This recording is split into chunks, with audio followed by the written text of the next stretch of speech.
আজ সকাল থেকে মন খারাপ প্রহরের। আজ ওর জন্মদিন, অথচ কারো মনে নেই। সকালে উঠেই সবকিছু যেন একটু বেশি অস্বাভাবিক মনে হলো। অন্যদিন আজরাহান অনেকটা উচ্ছ্বসিত থাকে, বক বক করেই সারাদিন পার করে। কিন্তু আজ কেমন যেন গুমোট হয়ে আছে। খাবার টেবিলে মুখে আমাবস্যা নিয়ে বসে আছে প্রহর। আসলে প্রহরের জন্মদিন কবে তা কেউ জানে না। আজকের এই দিনেই 4 বছর আগে প্রহর এ বাড়িতে আসে। আর এই দিনটাকেই ওর জীবনের নতুন জন্মদিন হিসেবে ধরা হয়। ম্লান মুখে আজরাহানের পাশে বসে প্রহর। স্কুলে যাওয়ার জন্য একদম তৈরি হয়েই বেরিয়েছে রুম থেকে। আজরাহান খেয়ে যাচ্ছে। বিরস গলায় বলল প্রহর। রাহান ভাইয়া, আজরাহান সরল দৃষ্টিতে তাকিয়ে মুখে জ্যাম পাউরুটি পুড়ে ভজ ভজ আওয়াজ করে বলল। বল। আপনার কি কিছুই মনে নেই? মুখে দেওয়া পাউরুটি চিবিয়ে শেষ করে আজরাহান। কেমন যেন গলায় আটকে আছে। টেবিলের ওপর থেকে এক গ্লাস পানি নিয়ে তা ঢক ঢক করে গিলে নেয়। নির্নিমেষ তাকিয়ে আছে প্রহর। এক বৃহৎ ঢোক গিলে শান্ত গলায় আজরাহান বলল। আমার সব মনে আছে, তুই একবার বল কোন কথাটা মনে করতে হবে। জ্বলে ওঠে প্রহর। তেতে ওঠা গলায় বলল। সরেন। গজ গজ করতে করতে চেয়ার ছেড়ে ওঠে প্রহর। আজরাহান উঁচু গলায় চেঁচিয়ে বলল। কিরে, না খেয়ে চলে যাচ্ছিস কেন?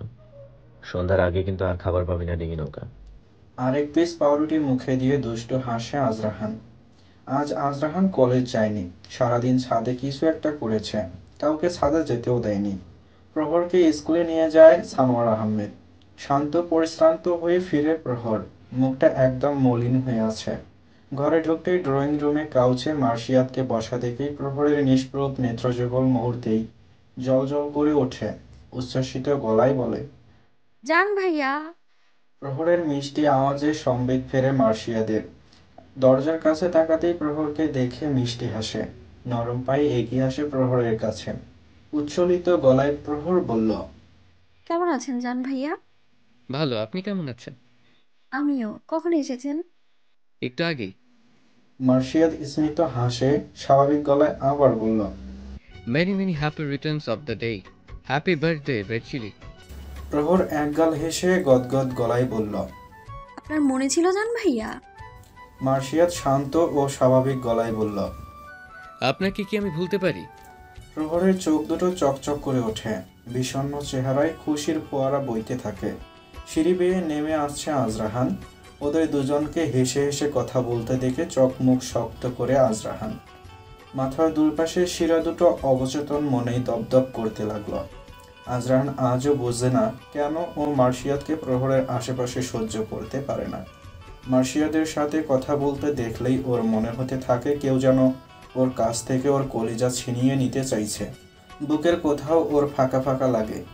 আজরাহানের অগোচরেই ওর অক্ষিযুগল আগ্নেয়গিরির জ্বলন্ত লাভার মতো ফুটতে শুরু করে। আজরাহানকে দেখে বিষম খায় প্রহর। ওর চোখের দিকে তাকাতেই যেন প্রহরের পৃথিবী থমকে যায়। ফর্সা মুখের কোথাও নির্মলতা নেই। উগ্রমূর্তি ধারণ করেছে আজরাহান। প্রহর আর কোনো কথা বলে না। নিশ্চল দৃষ্টিতে আজরাহানের দিকে তাকিয়ে শুকনো ঢোক গেলে প্রহর। মার্শিয়াদের দিকে কাতর চোখে তাকিয়ে নিজের ঘরের দিকে চলে যায় প্রহর। ভীষণ রাগ হচ্ছে প্রহরের। এই মানুষগুলো ওকে নিরঙ্কুশ ভালোবাসে। ওর ছোট ছোট প্রয়োজনও খেয়াল রাখে। কিন্তু আজকের এই দিন তো ওর জীবনের সবচেয়ে আনন্দের দিন। এই দিনেই ও মুক্তি পেয়েছে ওর বন্দি জীবন থেকে। মুক্তির স্বাদ আস্বাদন করেছে।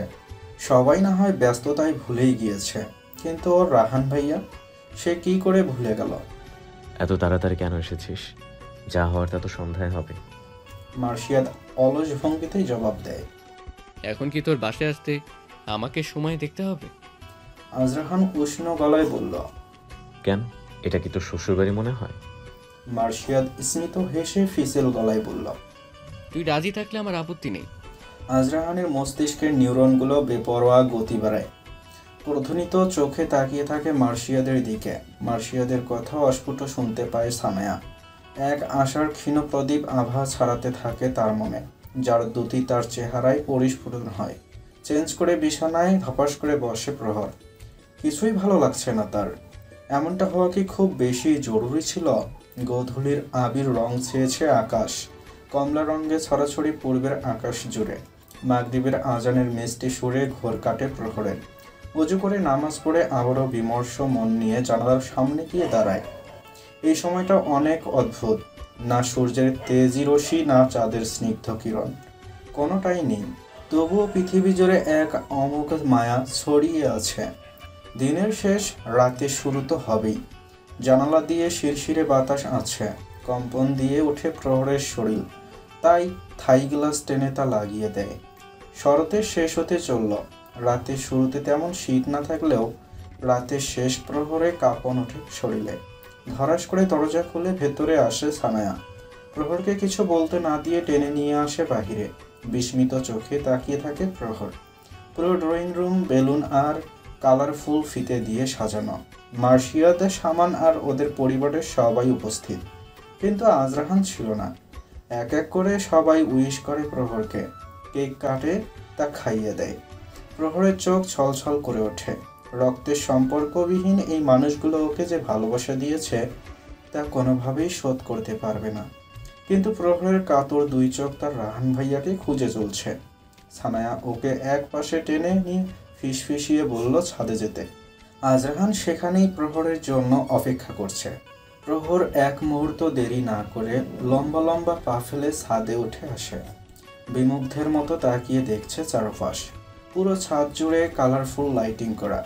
ছাদের ফ্লোর জুড়ে গোলাপের পাপড়ি বিছানো, সেই সাথে লাভ শেপের বেলুন। ছাদে লাগানো গাছগুলোতেও ছোট ছোট মরিচবাতি লাগানো।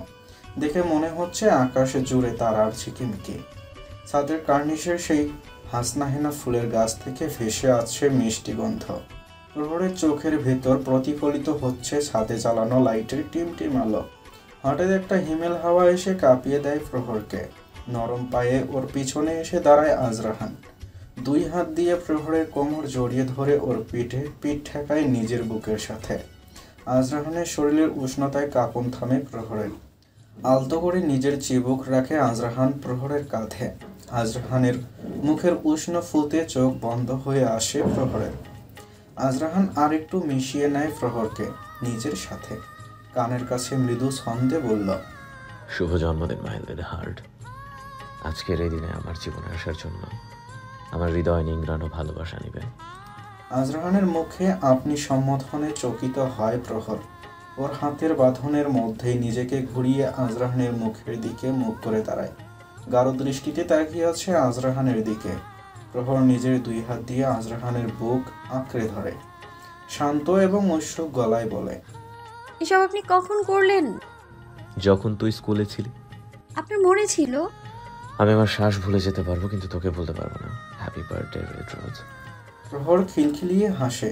নিজের পা দুটো আজরাহানের পায়ের ওপর উঠিয়ে একটু উঁচু হয়ে কিস করে আজরাহানের গালে।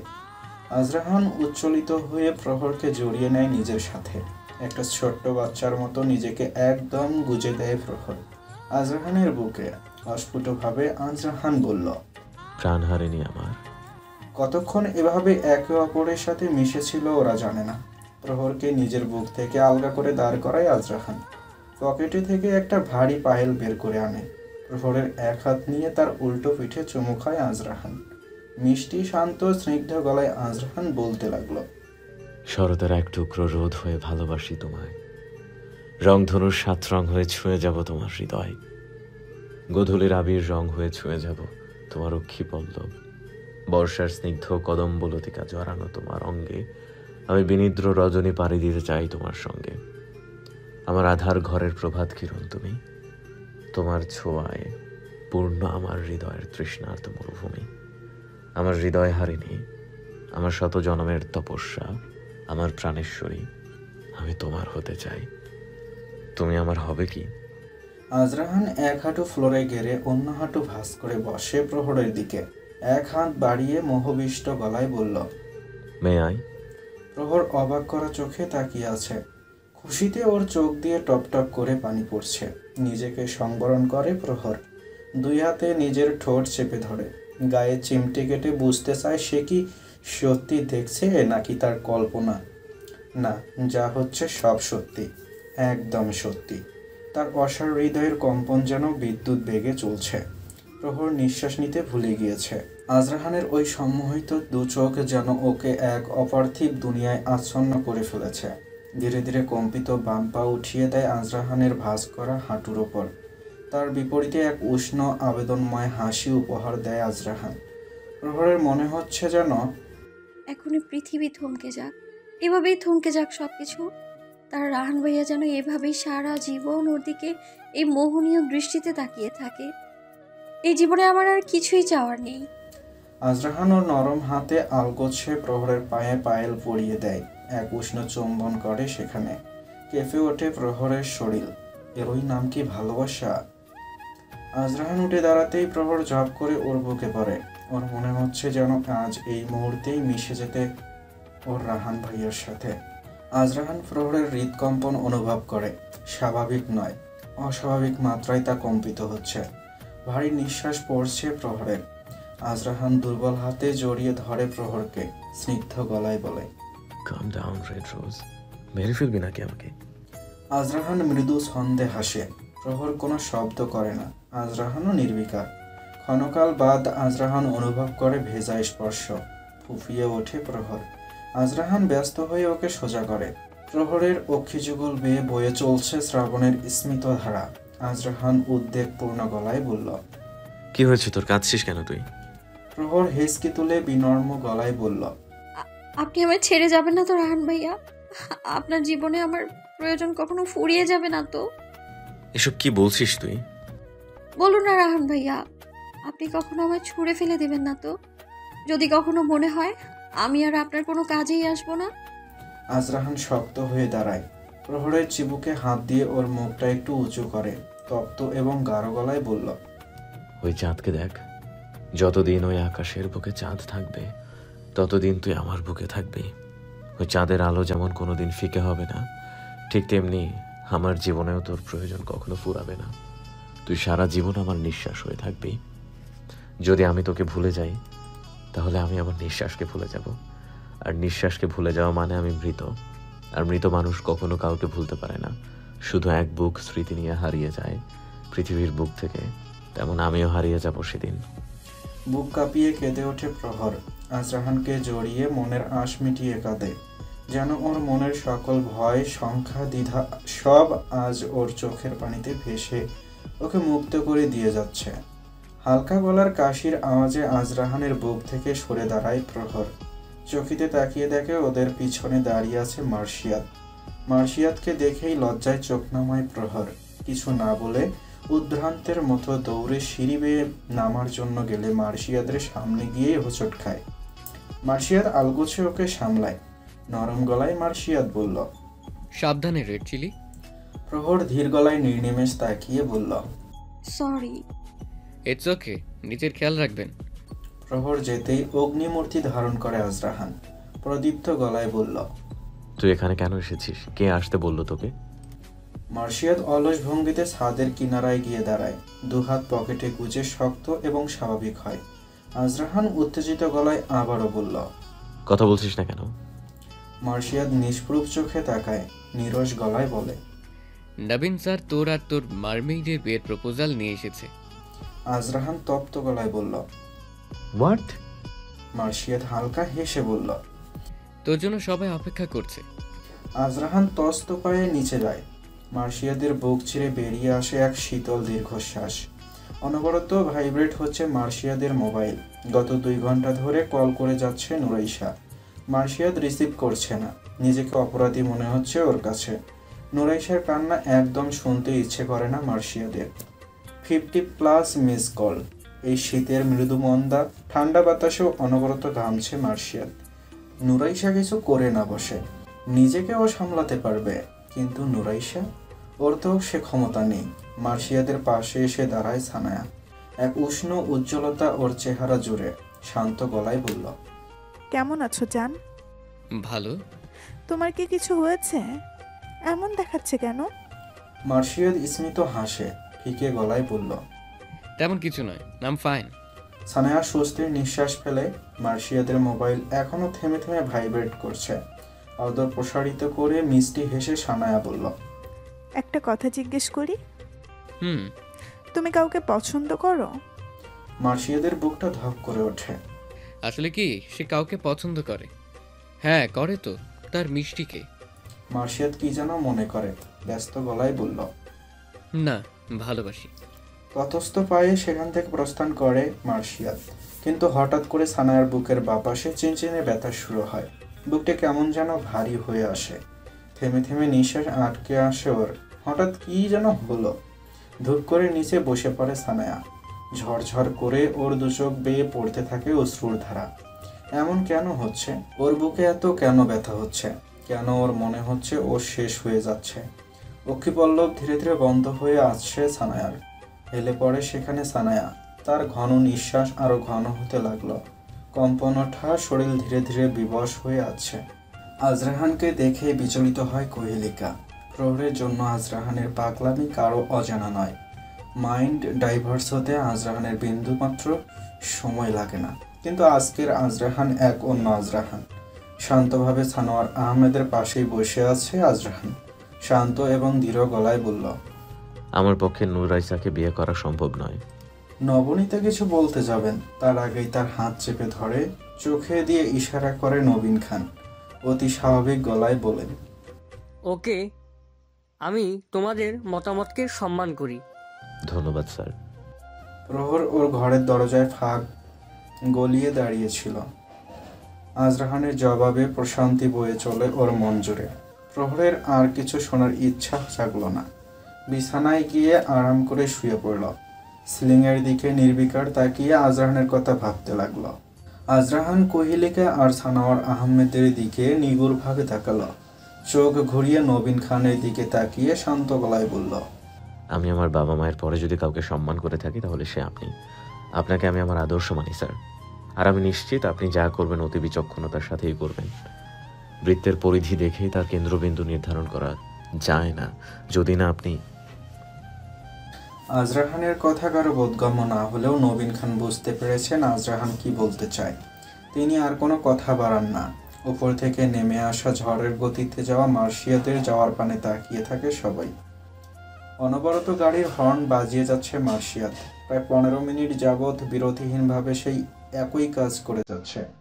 নিজের ঘরে জানালা দিয়ে পর্দার ফাঁক আগলে একবার দেখছিল নুরাইসা, কিন্তু বাইরে আসেনি। কল করলেও তার রিসিভ করছে না নুরাইসা। মার্শিয়াদের মন উৎকণ্ঠায় ভরে ওঠে। ভয়ঙ্কর কিছু চলছে তার মনে। কিছুক্ষণ পর বাড়ির সামনের খোলা বারান্দায় এসে দাঁড়ায় নুরাইসা। তাকিয়ে দেখে কাতর নয়নে সরল দৃষ্টিতে তাকিয়ে আছে মার্শিয়াদ। দূর থেকেই একে অপরের মুখের অভিব্যক্তি স্পষ্ট দেখতে পায় তারা। নুরাইসা ভেতরে চলে যায়। মার্শিয়াদ ঠোঁটজোড়া ফাঁক করে এক লম্বা নিঃশ্বাস ফেলে। আবারও হর্ন বাজাতে থাকে মার্শিয়াদ। বাড়ির মেইন গেট খুলে বেরিয়ে আসে নুরাইসা। ওকে দেখেই চোখের কোণ বেয়ে 2 ফোঁটা জল গড়িয়ে পড়ে মার্শিয়াদের। এক শান্ত স্বস্তিকর নয়নে তাকায় নুরাইসার দিকে। ধীম পায়ে নুরাইসা এগিয়ে আসে মার্শিয়াদের কাছে। অশ্রুসিক্ত নয়নে তাকিয়ে আছে নুরাইসা। মার্শিয়াদের বুক কেঁপে ওঠে। আহত গলায় বলল, মিষ্টি। শান্ত নুরাইসা হঠাৎ জ্বলে ওঠে। তপ্ত গলায় বলল, কেন এসেছেন আপনি এখানে? কেন এসেছেন? চলে যান, আপনি চলে যান। মার্শিয়া ধীর গলায় বলল, প্লিজ মিষ্টি, আমার সিচুয়েশনটা একটু বোঝার চেষ্টা করুন। ঝরঝর করে কেঁদে ওঠে নুরাইসা। তার চোখের স্মিত ধারা এইবার স্ফীত হয়।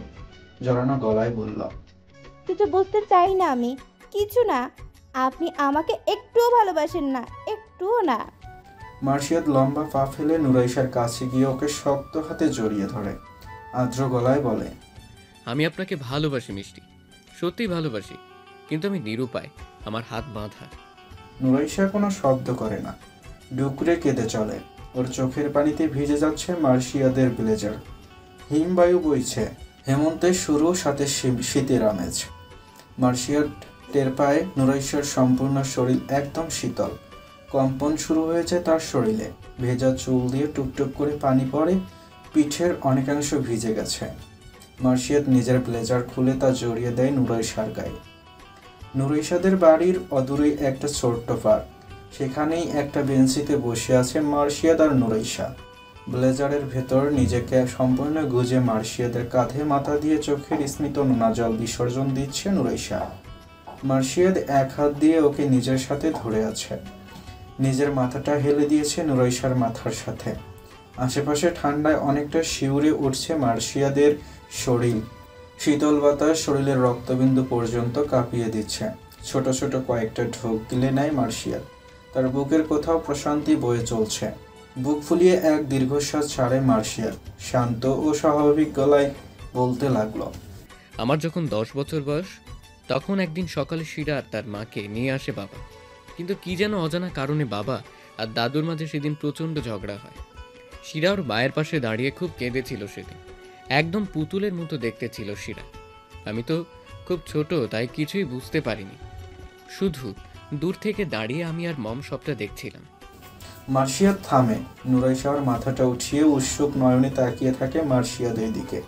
মার্শিয়াদ ফিকে গলায় আবারও বলল, কিন্তু তার কয়েকদিন পর মম শিরাকে আমাদের বাড়িতে নিয়ে আসে। দাদু প্রথমে মানতে চায়নি, কিন্তু কোনো একটা কারণে বাধ্য হয়ে শিরাকে আমাদের বাড়িতে থাকতে দেয়। কিন্তু ওর মাকে কখনো আমাদের বাড়িতে আসার অনুমতি দেওয়া হয়নি। আমি জানতে পারি শিরা আমার বোন। আমাদের শরীরে একই বাবার রক্ত, কিন্তু মা আলাদা। মার্শিয়াদ শুকনো ঢোক গেলে অতীতের বিষাক্ত স্মৃতিগুলো মাথা চাড়া দিয়ে উঠছে। গলায় পাকিয়ে আছে না বলা কষ্টগুলো। আবার বলে, শিরার মা সবসময় আমাদের বাড়ির বাইরে থেকে ওর সাথে দেখা করতো। দেখা করে আসার পর খুব কান্নাকাটি করতো। মা ছাড়া কি করে থাকতে পারে ওইটুকু মেয়ে। কিন্তু ভাগ্য যে বড় নির্মম। মম শিরাকে খুব ভালোবাসতো। ধীরে ধীরে শিরা অভ্যস্ত হতে শুরু করলো। শিরা আর আমি একই স্কুলে পড়াশোনা করতাম, একসাথে বড় হয়েছি। কিন্তু নিয়তি বড় নিষ্ঠুর। 7 বছর আগে বাবা কোনো একটা কাজে বাংলাদেশে আসেন। মমকে সাথে নিয়ে আসতে চেয়েছিল, কিন্তু মম আসেনি। তাই জোর করে শিরার মাকে সাথে নিয়ে আসে। মার্শিয়াদ অধর ছড়িয়ে এক তপ্ত নিঃশ্বাস ছাড়ে। গলার সাথে সাথে অধৈর্যগুলো শুষ্ক হয়ে ওঠে। ঠোঁট চেপে তা ভিজিয়ে নেয়। এক ধরনের চাপা অস্থিরতা অনুভব করছে সে। ঘন ঘন নিঃশ্বাস পড়ছে। নুরাইশা আহত গলায় বলল, জান, আপনি ঠিক আছেন?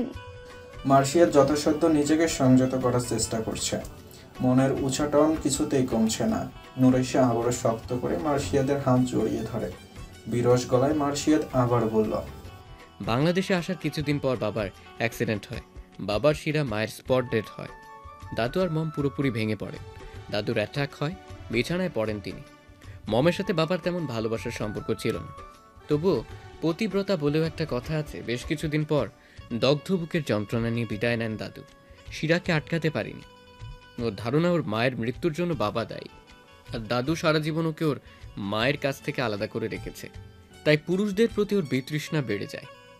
মমকেও ভুল বুঝে। ওর ধারণা সেদিন মম বাবার সাথে আসলে হয়তো ওর মা বেঁচে যেত। শিরা বাংলাদেশে চলে আসে, আর ওর পিছু পিছু আমি ওকে কি করে একা ছাড়ি।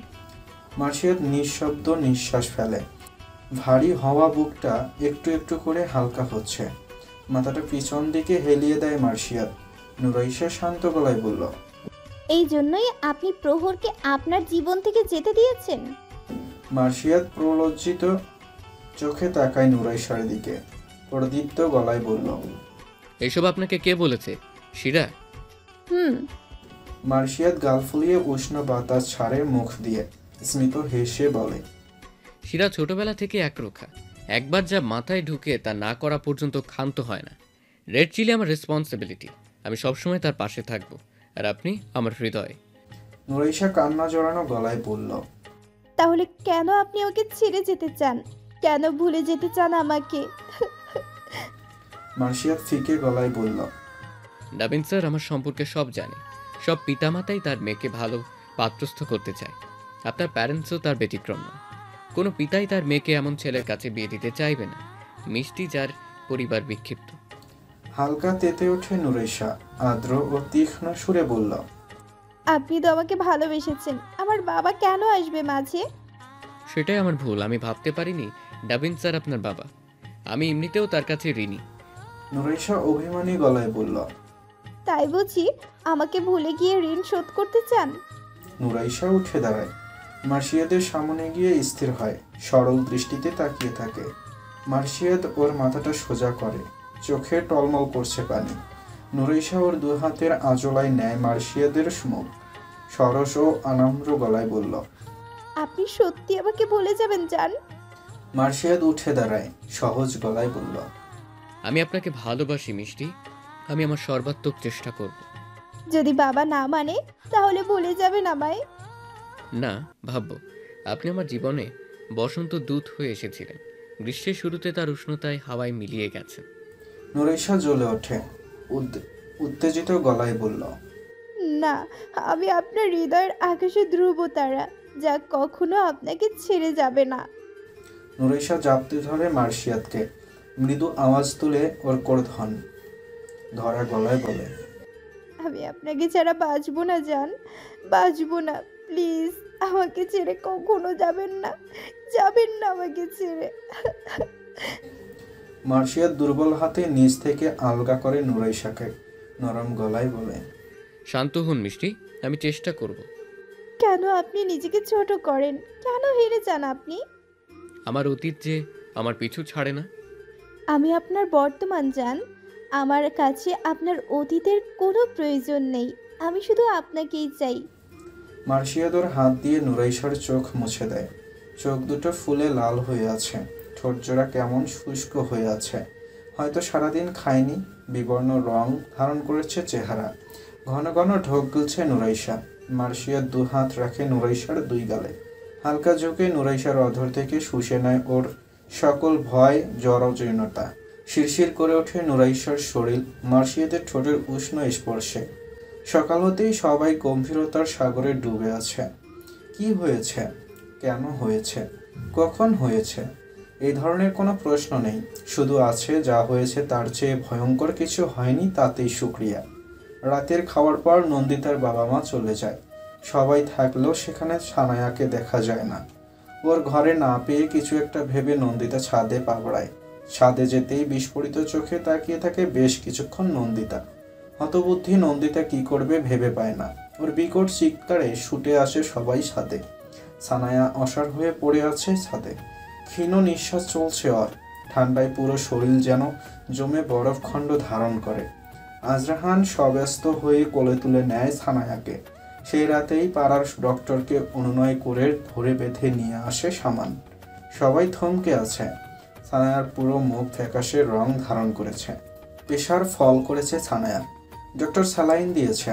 পুরো ঘরে থমথমে পরিবেশ। নিস্তব্ধতা যেন কুড়ে খাচ্ছে সবাইকে। আজরাহান প্রগাঢ় দৃষ্টিতে তাকিয়ে আছে সানায়ার ফিকে মুখের দিকে। কুহিলিকা সানায়ার মাথার কাছে বসে আলতো হাতে ওর চুলে হাতড়িয়ে যাচ্ছে। সানোয়ার আহমেদের বুকে ভীষণ ব্যথা হচ্ছে। কেন কোনো ধরনের প্যানিক সে নিতে পারে না। আজরাহান তাকে নিজের ঘরে শুইয়ে দিয়ে এসেছে আর আশ্বস্ত করেছে সানায়ার কিছুই হবে না।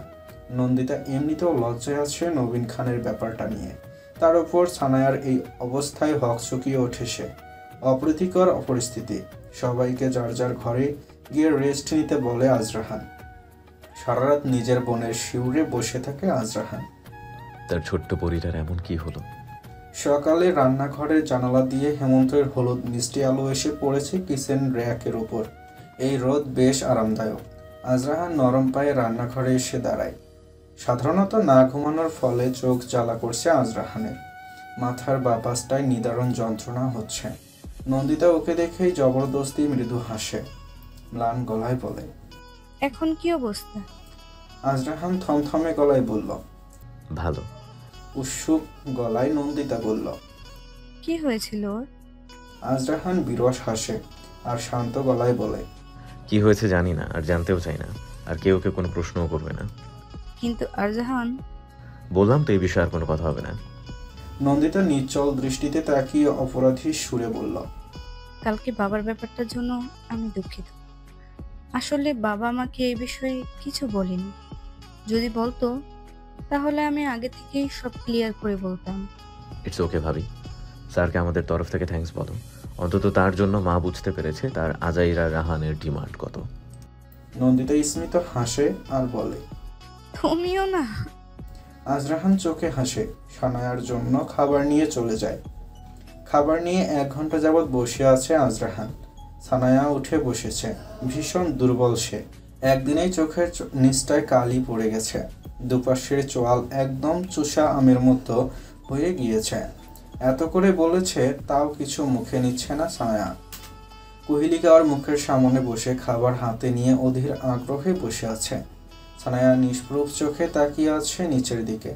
আজরাহান উঠে দাঁড়ায়, সানায়ার দিকে তাকিয়ে গভীরভাবে দেখে। আজরাহান দুর্বোধ্য হাসে, ফিসেল গলায় বলে, মা, ওকে ভালো করে দেখো। এটি সত্যি আমার বোন তো? না মানে তোকে দেখে তো মনে হচ্ছে পাড়ার মোড়ের ওই জট চুলওয়ালা বুড়ি তার নাতি।